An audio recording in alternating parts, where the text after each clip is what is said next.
तो फ्रेंड्स, मैं हूँ फिल्म क्रिटिक मुर्तज़ा अली खान और आज मैं आपके लिए लेके आ रहा हूँ फिल्म रिव्यू एक बहुत ही ख़ास फिल्म का। नंदिता दास की जो लेटेस्ट फिल्म है ज़ोगाटो, जिसमें मुख्य भूमिका में है कपिल शर्मा और शहाना गोस्वामी।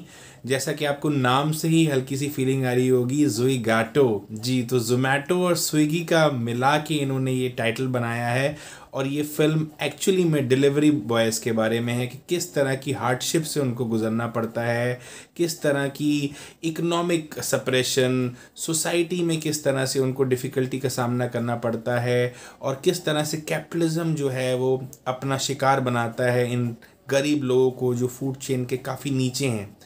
तो नंदिता दास की फिल्म है तो रिसर्च तो हम मान के चल सकते हैं कि अच्छी होगी। उन्होंने मंटो भी बड़ी बेहतरीन फिल्म बनाई थी, फिराक भी बनाई है उन्होंने।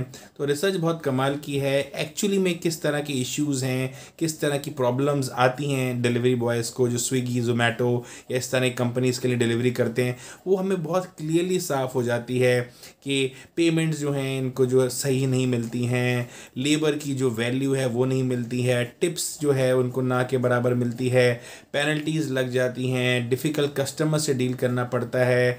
कई बार ये लोग अपना एंड्स मीट नहीं कर पाते, फिर भी इनको काम करना पड़ता है। डिलीवरी की अलग अलग तरह के जो इश्यूज़ जिनका सामना करना पड़ता है डे टू डे बेसिस पर इन डिलीवरी बॉयज़ को, फिर सोसाइटी में इनकी कोई रिस्पेक्ट नहीं है। यही प्रॉब्लम है हमारी सोसाइटी में। यही डिलीवरी बॉयज़ जब वेस्ट में होते हैं, अमेरिका में होते हैं, तो फिर भी उनको एक डिग्निटी की पोजीशन से देखा जाता है कि हाँ ठीक है, इट्स अ ऑनेस्ट लिविंग। पर हमारे यहाँ पे हमारा परसेप्शन होता है कि अच्छा डिलीवरी बॉय है तो इसको फूड चेन के नीचे समझा जाएगा, इज़्ज़त नहीं मिलेगी, डिग्निटी और बेसिक जो एक हम एक दूसरे ह्यूमन बीइंग को एक रिस्पेक्ट देनी चाहिए वो तक नहीं मिलती है। तो नंदिता दास की ये फिल्म बहुत ही हार्ड हिटिंग है, बहुत ही रियलिस्टिक है और बहुत ही अनकॉम्प्रोमाइजिंग है। मैं जब इस फिल्म को देख रहा था तो कई बार ऐसी सिचुएशंस आई जब आप अनईज़ी फील करते हो, आपको रियलाइज़ होता है कि यार सच में बहुत डिफ़िकल्ट है इन लोगों की लाइफ और हम सब लोग भी डील करते हैं स्विगी और जोमेटो के डिलीवरी बॉयज़ के साथ या और इस तरह की जो कंपनीज उनके डिलीवरी बॉयज़ के साथ। तो हमने अक्सर देखा है कभी हम उनको टिप दे देते हैं तो उनका चेहरा किस तरह से खिल उठता है। तो ये फिल्म देखने के बाद आपको पता चलता है कि कितनी डिफ़िकल्ट सिचुएशन सर्कमस्टांसेस में बारिश हो रही है, धूप निकल रही है, आंधी आ रही है, तूफान आ रहा है, ये डिलीवरी करेंगे। 1 मिनट 2 मिनट लेट हो जाते हैं तो उनकी रेटिंग बिगड़ जाती है, ऑर्डर कैंसिल हो जाता है और इनका पेट्रोल वेस्ट हो जाता है। पर उसकी किसी को परवाह नहीं है, ना तो कंपनी को इनकी परवाह है, ना तो कस्टमर्स को इनकी परवाह है। ये ह्यूमन बींग्स तो हैं लेकिन इनको ह्यूमन की जो एक बेसिक डिग्निटी मिलनी चाहिए वो इनको नहीं मिल रही। इनकी फैमिली सफ़र करती है। जैसे कपिल शर्मा का जो इसमें कैरेक्टर है, वो ज़ोगाटो का जो डिलीवरी बॉय है, तो जब वो डिलीवरी करने जाता है तो उसका जो बेटा और बेटी हैं जो स्कूल में पढ़ रहे हैं वो कहते हैं पापा प्लीज़ आप हमें स्कूल छोड़ने मत आइए, पापा प्लीज़ आप हमारे प्रिंसिपल वाली एरिया में मत जाइए, हम नहीं चाहते लोगों को पता चले कि हमारा आपसे कोई रिश्ता है। तो इससे क्लियरली पता चल जाता है कि उसका सोशल स्टेटस क्या है सोसाइटी में। कपिल शर्मा की जो पत्नी का रोल प्ले कर रही है इस फिल्म में है वो शहाना गोस्वामी। और शहाना गोस्वामी एक बहुत टैलेंटेड एक्ट्रेस हैं। हालांकि जब उन्होंने बॉलीवुड में अपने करियर की शुरुआत करी थी तो उनको उस तरह की सक्सेस नहीं मिली थी, तो फिर उसके बाद वो छोड़ छाड़ के यूरोप चली गई, यूरोप में रहीं। फिर बाद में जब OTT बूम आया और अलग तरह के रोल्स उनको ऑफर होने लगे तो वह मेरा संडे में उनकी बड़ी मेमोरेबल परफॉर्मेंस है। उसके बाद अभी जो वेब सीरीज़ आई है अ सुटेबल बॉय, और उसके अलावा भी लगातार वो बहुत इंटरेस्टिंग काम करती जा रही हैं। और उन्होंने प्रूव किया है अपने आप को कि वो एक एक्टर हैं जो एक्चुअली में ट्रूली केपेबल हैं of doing these wonderful characters. Her remarkable range is quite obvious now. और यहाँ पे भी उन्होंने जो रोल प्ले किया है कपिल शर्मा यानी कि जो ज़ोगाटो के जो डिलीवरी बॉय हैं, उनकी वाइफ का, 2 बच्चों की माँ हैं, साथ ही साथ जो उनकी सास हैं वो बहुत बीमार हैं, उनकी तबीयत सही नहीं रहती तो उनकी ज़िम्मेदारी भी इन पर है। साथ ही साथ अपने पति को फाइनेंशियली सपोर्ट करना चाहती हैं तो मसाज वगैरह की जॉब्स ढूंढती रहती हैं।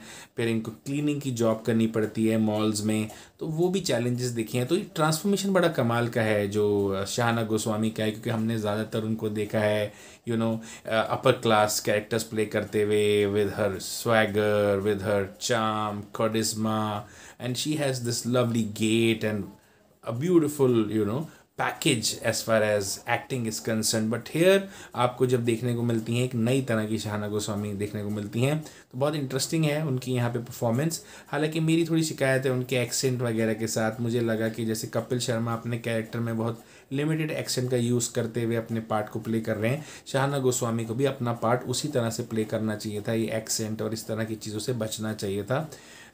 यूजली ये जो परफॉर्मेंसेज हैं ये रियलिस्टिक स्पेस में हैं, तो आपको एक टेम्पटेशन रहती है कि हाँ ठीक है हम एक्सेंट वगैरह लेके आए, जैसे हमने देखा था ऋतिक रोशन सुपर 30 में लेके आए थे, पर हमने देखा है इनएविटेबली ये चीज़ें कई बार बैकफायर कर जाती हैं। तो कहीं ना कहीं शाहना गोस्वामी के कैरेक्टर में यहाँ पे हल्की सी मुझे वीकनेस दिखी, जो एक्सेंट और ये सब डायलॉग डिलीवरी है, पर उनकी परफॉर्मेंस की जो क्वालिटी है वो टॉप क्लास है। अगर ये छोटी सी उसमें कमी निकाल दी जाए तो ओवरऑल परफॉर्मेंस मुझे बहुत कमाल करेगी। उनकी केमिस्ट्री कपिल शर्मा के साथ ऐसा लग रहा था कि that they are both born to play these characters. इतना कमाल की परफॉर्मेंस है, तो क्रेडिट यहाँ पे नंदिता दास को देता हूँ, उनकी पूरी क्रिएटिव टीम को देता हूँ कि जिसने इस तरह के कैरेक्टर बनाए और जिस तरह से इनको ज़िंदगी फूकी इनके अंदर, और लग रहा है कि जैसे आपके रोज़मर्रा के जो लोग आपको मिलते हैं वही लगते हैं ये। तो ये रिलेटेबिलिटी बहुत कमाल की लगी मुझे।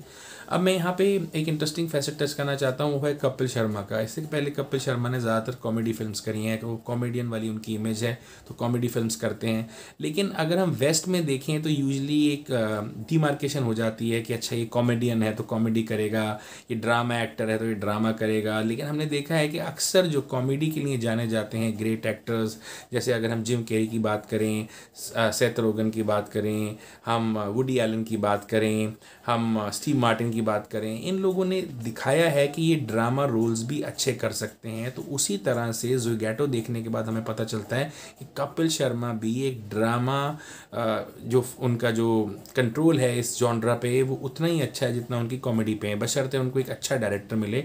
यहाँ पे उनको नंदिता दास जैसी एक अच्छी डायरेक्टर मिली और उन्होंने बखूबी अपने इस रोल को निभाया है। और जैसे उन्होंने बताया भी कि उनको 9-10 रोल्स ऑफर हो गए, क्योंकि लोग उनको सिर्फ कॉमेडियन के तौर पे देखते थे, और मेरे अपने घर में, मेरे अपने फ्रेंड सर्कल्स में हर कोई उनको एज कॉमेडियन देखता है। तो ज़ोगैटो का जब मैंने ट्रेलर देखा और अपने सारे सर्कल्स में दिखाया तो they were really shocked and surprise कि यार what is this, we haven't seen this side of Kapil Sharma. तो ये कमाल है, और कपिल शर्मा को बहुत सारे नए नए रोल्स ऑफर हो रहे हैं, और उन्होंने कहा है कि वो वही रोल करेंगे जो उनके दिल को छुएगा। तो I think a new star is born in that अभी हम ड्रामेटिक रोल्स में देखेंगे और एक रियलिस्टिक क्वालिटी लेके आए, एक बिलीवेबिलिटी लेके आए कपिल शर्मा इस परफॉर्मेंस में। ओवरऑल अगर मैं फ़िल्म की बात करूं तो कमाल की फ़िल्म है। हाँ ये है कि फ़िल्म मुश्किलों को ज़रूर कुरेदती है, हमें दिक्कतें दिखाती है सिस्टम की, लेकिन ये कोई सलूशन हमें प्रोवाइड नहीं करती है। एक लाइफ गोज़ ऑन वाली सिचुएशन पे हमें लाके फ़िल्म ख़त्म कर देती है। मे बी शायद आर्ट हाउस या जो फेस्टिवल्स के लिए सिनेमा होते हैं वो यही अप्रोच रखना चाहते हैं। नहीं, कहीं ना कहीं बहुत सारी ऑडियंस एक्सपेक्ट कर रही थी कि कुछ इसका सलूशन मिलेगा, कहीं ये कहानी जाएगी, इन कैरेक्टर्स की लाइफ जो है शायद आगे बढ़ेगी। But I am okay with that as a critic. मैं यूरोपियन सिनेमा को अप्रिशिएट करता हूँ और मैंने स्लाइस ऑफ लाइफ सिनेमा को अक्सर देखा है, तो इन दैट वे ये अच्छी फिल्म है अगर इसको आप स्लाइस एंड लाइफ देखें। और बहुत ही कमाल की परफॉर्मेंसेज यहाँ पे आपको देखने को मिलेंगी। गुल पनाग का बहुत इंटरेस्टिंग कैमियो है। ओवरऑल सेटायर जो है वो बहुत कमाल का है। ये उड़ीसा में फिल्म सेट है, तो उस तरह से जिस तरह से कैप्चर किया गया लोकल्स को वो भी बहुत कमाल के हैं। और सिनेमाटोग्राफी भी बहुत इंटरेस्टिंग है, बड़ा क्रिस्प वे में डायलॉग डिलीवरी है, और फिल्म का कसीला रन टाइम भी मुझे बहुत इम्प्रेस करता है। ये film Toronto international festival, Busan, Kerala international festival में दिखाई जा चुकी है, और वहाँ उसको रेव रिव्यूज़ मिले। और अभी भी मुझे यकीन है जब ये थिएटर्स में आएगी तो क्रिटिकली अपक्लेम फिल्म होगी। कमर्शियली कितनी सक्सेसफुल होगी ये मैं कह नहीं सकता, पर कपिल शर्मा की जो इमेज है वो ज़रूर मुझे लगता है कि कुछ ऑडियंसेस को खींच के लेके आएगी। उनकी जो स्टार पावर है एज अ कॉमेडियन, और आई एम श्योर वो लोग सरप्राइज होंगे एक नए तरीके का कपिल शर्मा देख के। जहाँ तक रेटिंग की बात की जाए मैं इस फिल्म को दूंगा 3.5 स्टार 5 में से। और मुझे लगता है कि अगर आपको कुछ हट के सिनेमा देखना है, कुछ ऐसा सिनेमा देखना है जो आपको सोचने के लिए मजबूर कर दें, तो आपको ज़ोगैटो ज़रूर देखनी चाहिए। तो ये था मेरा आज का रिव्यू। मैं बहुत जल्दी हाजिर रहूँगा एक और पेशकश लेके। बहुत बहुत शुक्रिया।